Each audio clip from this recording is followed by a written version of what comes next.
What's up, guys? This is Andrew with Pride Movement Fitness. So this video is just going to be teaching you how to brace your core. So a lot of people, you can probably even test this yourself. If you take a really deep breath, typically you're breathing in through your chest. So it'll look like, and you normally see the shoulders rise and fall. So what you're going to try and do with this is breathing into the stomach. So kind of an exaggerated version would be, you should be able to see the stomach rise and fall. That's going to bring that breath a lot deeper.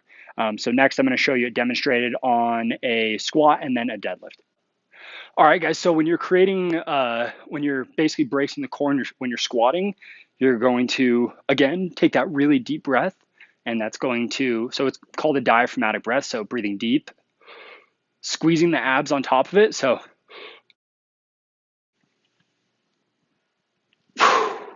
and again, just to show you again.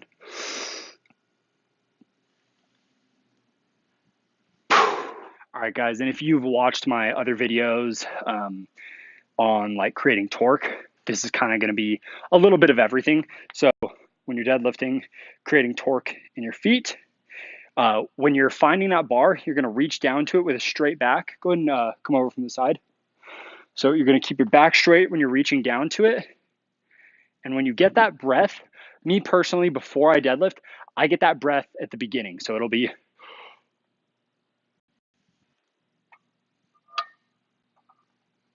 you might notice I'm creating torque in my hands as well as my feet. So all right, guys, so I hope that helps. Just a quick little recap. Just think, breathe as deep as you can. And if you do that throughout the day, it's just going to help you get a little bit more accustomed to drawing that breath in really deep. So if you guys have any questions, feel free to message me, comment, like, subscribe, and all that typical YouTube garbage. And this is Andrew Briggs with Pride Movement Fitness. See you guys later.